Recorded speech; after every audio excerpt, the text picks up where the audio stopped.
Hey, ugly. Your kid's a defect, just like you. Said my ex-husband, Sean, as we ran into each other for the first time in 13 years. He looked at me and my daughter, who was in a wheelchair, and threw those words at us. I was about to retort with some harsh words when from behind me, "What seems to be the problem with my daughter?" It was Kyle, my current husband. His voice carried well, causing not just me, but also the bystanders to turn around. Looking back at Sean, his face had turned pale. My name is Emily, a 35-year-old housewife. I live with my 3-year-old daughter Mia and my husband Kyle. The house we live in was originally built by my grandfather-in-law. When Kyle and I got married, my parents-in-law, worried about our living expenses, transferred it to us so we wouldn't have to pay rent. I was grateful for my kind parents-in-law's gesture that I actively helped with taking care of my grandfather-in-law until I got pregnant with Mia. After Mia was born, I reduced the frequency of my visits, but Kyle and I still made it a point to visit at least once every 2 weeks. We would help out or take care of grandfather-in-law to give my parents-in-law a break. They always expressed their gratitude, saying, "We really appreciate all your help, especially when you're so busy with the child." Yeah, Kyle married a wonderful person. But no matter how much I do, it feels like it's never enough to repay them. After all, I owe my life to Kyle's sister Chelsea and the rest of the in-laws, not once, but twice. Kyle is my first marriage, but I've had one failed marriage before. I met my first husband, Sean Smith, when I moved into an apartment after getting accepted into college. We happened to move in on the same day, and as we unpacked, we shared tips about the nearby supermarket and cheap, tasty restaurants, quickly becoming friends. Sean was tall and handsome. Most students at my college are locals. It's kind of awkward for those of us from other areas. But you and I are in the same boat, Emily. It's easier since we don't have to be on guard, right? He would say, and gradually he started to stay over at my place, leading to a living situation that was almost like cohabitating. At that time, I couldn't believe I was dating Sean, and I thought it was enough to be a reassuring presence for him. So I ended up doing all the housework like a housekeeper. But as they say, love is blind. I turned a blind eye to Sean's selfishness, and when he said, "Part-time work is tough, and I want to quit, but I can't because the money from my parents isn't enough. Plus classes are getting busier," I suggested, "Why don't we rent a slightly bigger place? Don't worry about the rent," and offered to move to a new apartment and pay the rent myself. Sean agreed immediately, but for some reason, he insisted on getting a landline, ignoring my opinion that a mobile phone was enough. When I questioned it, he explained, "My parents live in Germany for work. They're old-fashioned, and if they found out we were living together before marriage, not only would they stop sending money, they might even tell me to drop out. You wouldn't like that, would you, Emily? And your parents would be sad to find out we're living together, even though we plan to marry eventually." At that time, I was so thrilled by Sean's mention of eventually marrying that I didn't give much thought to anything else. However, living together turned out to be a significant financial burden for me. Since the apartment contract was in my name, I inevitably had to pay not only the rent, but also the utility bills, and even the landline and communication fees. At first, Sean said, "Since you're paying the rent, I'll pay more towards the utilities." But soon enough, he started saying, "Sorry, Emily, I'm short on money again this month. I can't say no when friends ask me out." And I ended up covering all the expenses. Before I knew it, I was also paying for groceries and the beer Sean drank every night. The only expense Sean seemed to cover was when he ordered pizza for his friends when they came over. And every time he invited friends over, he would say, "I haven't told my friends about us living together because it would be awkward if they teased us about it." So he would ask me to leave the apartment. But outside of university classes, all my time was spent on part-time work and housework, leaving me with no friends and no choice but to spend time alone, sitting on a swing in the park, waiting for the time I could go home. Because I was short on money, I eventually broke down thinking, what am I even doing?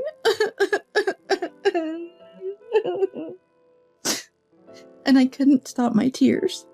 During this time, I began to seriously focus on job hunting. Eventually, I got fed up with Sean and told him, "You need to start contributing to the living expenses. You're relying on me too much." Suddenly, he responded in a sweet tone. Sorry, I just got too comfortable with you, Emily. Please don't be so mad. He was clearly trying to appease me. Sean suddenly presented me with a ring from a popular casual brand at the time, saying, I can't afford anything better right now, but someday I'll buy you a diamond ring. When he put that ring on my finger, "This is the happiest I've ever been." I remembered blurting out a phrase I must have heard somewhere, but that was the only happy memory I had. Soon after, Sean said, I'm torn between getting a job and studying abroad. If things stay the same, I'll just end up relying on you again. It's a crucial point in my life, so I want to try being on my own for a while. And then he left. Being suddenly alone made me anxious, but since he left some of his belongings and we still texted and called every day, I thought, I shouldn't get depressed. I need to focus on my own job hunting. And I managed to receive an offer from a company. But around that time, strange calls began coming in on the landline. Listening to the answering machine, messages like, "You need to repay us by this week," and "Don't take us for fools," shocked me. I hurriedly contacted Sean, but he just said, It's nothing, don't worry about it. Eventually, demand letters and final notices started arriving. When I finally confronted him, he exploded. You're so annoying. I've been putting up with an ugly defect like you for so long, so you can repay it as a thank you. Then, he stopped taking my calls. I was dumbfounded when I realized I didn't know Sean's new address. Even the university refused to disclose it to someone unrelated. Desperate for any clue, I opened the belongings Sean had left behind, only to find documents of debt from various consumer finance companies, old clothes, and a worn-out laptop. There was nothing that could lead me to Sean's parents' address in Germany, or his current whereabouts. I realized then that I was nothing more than a source of money for Sean. But worse was yet to come. Shortly after losing contact with Sean, representatives from the consumer finance companies showed up at my apartment, informing me that I was Sean's wife and therefore a guarantor for his debts, demanding immediate repayment. It was Kyle and his family who saved me from this situation. That's why I want to do anything I can for Kyle and my in-laws. One day, while walking through the mall with Mia in her wheelchair, I unexpectedly ran into the person who had betrayed me 13 years ago, Sean. He noticed me staring in disbelief and approached with a nasty laugh. Hey, ugly. Your kid, just like you, a defect. He said. His insult towards both Mia and me was infuriating, but then Kyle stepped between Sean and me. What seems to be the problem with my daughter? Kyle's inquiry made passers-by stop and look our way. However, Sean, for some reason, was too flustered to retort. Unable to stand the stares, This is a private matter. It's none of your business, right? He barked at Kyle. But Kyle, without changing his expression, I'm involved because it concerns me. Otherwise, I wouldn't bother speaking to someone like you. Then turning to Mia, Mom and Dad have some business to attend to. Chelsea should be here to pick you up soon, so could you go to Chelsea's house first? Kyle said with a smile. Hearing this, I couldn't help but exclaim, "Huh?" But Mia, mature for her age and not easily surprised, replied, "Okay, make sure you come early since it's a celebration." Then she left with the newly arrived Chelsea and her children. Kyle then turned to Sean, slightly leaning forward. Shall we have a talk then? Let's change the location, shall we? And he said with a pressuring laugh. Given Kyle's taller stature and his unassuming demeanor looming over him, Sean probably thought it better than being stared at curiously by onlookers, and surprisingly agreed to Kyle's suggestion without much resistance. The three of us got into a cab and arrived at the building where Kyle's office is located. Upon realizing it was a law firm, Sean's face turned pale again, but it was too late to run away, so he joined us in the elevator. Sean was visibly unsettled and nervous.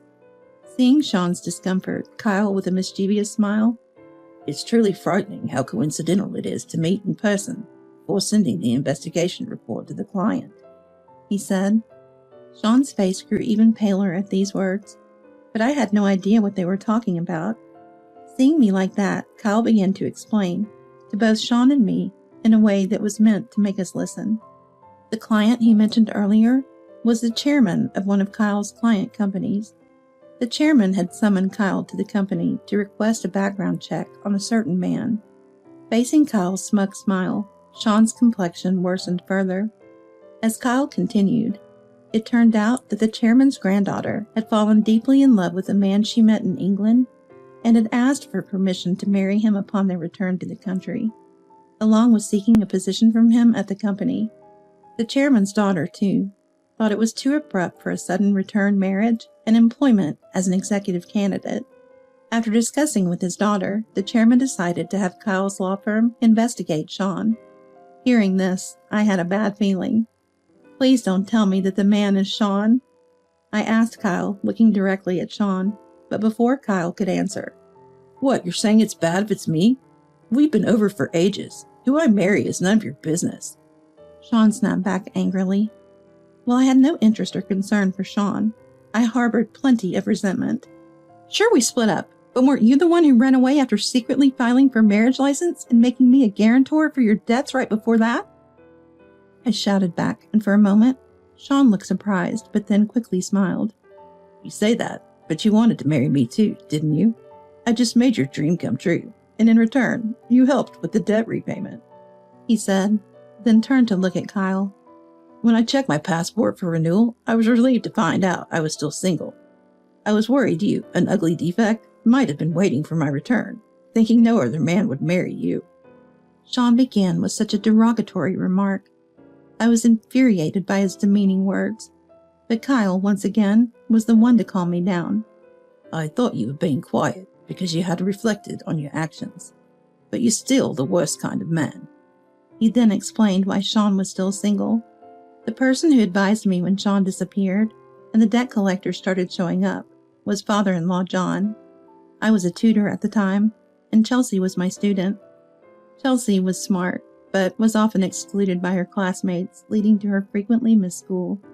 Hired by the concerned parents-in-law, I not only helped Chelsea academically, but also became someone she could confide in, eventually becoming liked by the in-laws as if I were family. When consumer finance companies came to my apartment, Chelsea and mother-in-law Mary happened to visit to celebrate Chelsea's university acceptance. Shocked by my haggard appearance and enraged upon hearing what Sean had done, they immediately contacted John and grandfather-in-law, who brought me to this law firm. From there, Dad and Grandpa pulled together to solve the issue. First, they filed a lawsuit to annul the marriage since Sean had taken out a marriage license without my consent. And at the same time, they negotiated with the consumer finance companies to invalidate me being made a guarantor for the debt. It was tough, but Dad and Grandpa are well known in the industry, so in the end, both cases were successfully resolved. Kyle explained, though. I imagined suing a missing Sean and dealing with the transactions was a massive effort. Meanwhile, I, distressed, had turned down the job offer I had and worried about how I would pay the attorney fees until John suggested, If you can't find a job, you can work here. That led me to join this law firm, working diligently as a form of repayment. I offered to pay the attorney fees in small installments from my salary, but they accepted only a small amount. Thanks to their effort, the marriage was annulled, and I was removed as guarantor for the debt. So strictly speaking, Sean was never your husband, just a blot on your life. Kyle remarked. Sean, still not fully grasping the severity, said, Good thing I have no marriage history with such a woman. And the debt is probably time-barred by now. At that moment, Kyle started to laugh. Stunned by this, There's no statute of limitations in effect. I think the debt collectors will be visiting you next week. Kyle told Sean. Sean might have thought the statute of limitations had passed after 13 years, but the consumer finance companies had transferred the debt to a debt collection agency, experts in collection. Although they don't use illegal means like in the past, they employ various methods to collect what's owed. Due to a court judgment against Sean by the debt collection company, the statute of limitations was extended by another 10 years from that point, making the debt fully valid now. With accrued late fees and court costs added, the total debt has multiplied significantly from the original amount. Upon hearing this, Sean's face momentarily darkened. Just a bit of debt like that, I can easily handle once I get a job at that company. But he defiantly responded. Such was Sean's shallow thinking, assuming that becoming an executive at the company would make repayment easy, despite his miscalculation. However, Kyle reminded him. Do you remember what I said earlier? Who had commissioned me to conduct your background investigation? This time, Sean's face truly turned pale. Actually, during my time as Chelsea's tutor, I hardly had any conversations with Kyle. But as Chelsea talked about me, Kyle became interested. After unexpectedly starting work at the office and becoming a lawyer, Kyle proposed dating me with a marriage in mind. I initially refused, feeling guilty towards John and my grandfather-in-law who had shown me kindness after explaining my past. However, Kyle revealed he had known everything about Sean all along and still wanted to marry me, assuring me that the in-laws, far from objecting, were supportive. Kyle and I married with blessings from my parents, a happiness contrasted by my desire to seal away past memories. Unlike me, Kyle had long harbored a desire to retaliate against Sean. The request from the chairman, initially thought to be a coincidence of names, turned out to be Sean, leading to a report based on the investigation, ready to be sent next week. You must have thought your name, Sean Smith, was common enough to avoid detection. Planning to claim any trouble was just a coincidence of names. Don't think such lies would work on a lawyer, Kyle admonished. He revealed that the report had already been sent to the client at the request of the office staff. Adding to this, occasionally we've received inquiries from that consumer finance company about whether we had any news on Sean's whereabouts. I took the liberty of informing them. Kyle said with an evident amusement, Sean now desperate. Tell the chairman the report's contents were a mistake, he pleaded.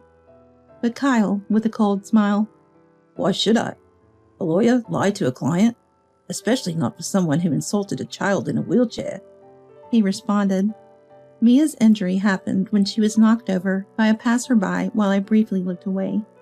Since then, Chelsea worried about Mia's withdrawn demeanor, proposed a celebration upon learning Mia had won an art competition. Today's outing was for that celebration, now marred by Sean's intrusion. Kyle, deeply loving his daughter, must have been enraged not only by Sean's past actions, but also his recent insults towards Mia. Despite Kyle's cold dismissal, Sean continued to cry and plead loudly. Please, my future is at stake here. Are you going to ruin it? Desperately clinging to any hope of salvaging his situation. However, Kyle retorted. Ruin your life? What you did to Emily was precisely that. You're just facing the consequences of your own terrible actions now, aren't you? It's time to accept them. With that, he brushed off Sean's pleading arm. The exit is that way. He called security to escort Sean out of the office. As Sean's cries faded, Kyle and I exchanged smiles. Afterward, Sean rushed to the chairman's granddaughter to make excuses. However, after learning the truth, her anger did not subside, leading to their breakup. But the chairman and his daughter were not satisfied with just that. They reported Sean to the police for fraud, suspecting him of attempting to marry and join the company under false pretenses. While it didn't lead to a criminal case, a warning for stalking was issued. Sean's repeated stalking eventually led to his arrest. Though he received a suspended sentence, he was convicted. After being released on bail, he appeared to return to his normal life but couldn't find a new job due to his criminal record. Completely disowned by his parents after they learned everything from the chairman and police, Sean truly became alone. Trying to repay his debts through part-time jobs proved futile without identification and a fixed address. It seems he ended up working for a company known for illegal activities, working from dawn till dusk. But that's none of my concern now. Meanwhile, Kyle and I have moved to an apartment near the school Mia would attend after her injury healed. Mia enjoyed the bus ride and the view from her new room, appearing happy every day. When Kyle suggested, "Let's sell the house and move to an apartment," I worried about what the parents-in-law would think. but they supported the decision. Being closer to my workplace means more family time. I'm glad we moved, said Kyle, with Mia also enjoying our new life. Seeing them so content, I too am considering trying something new.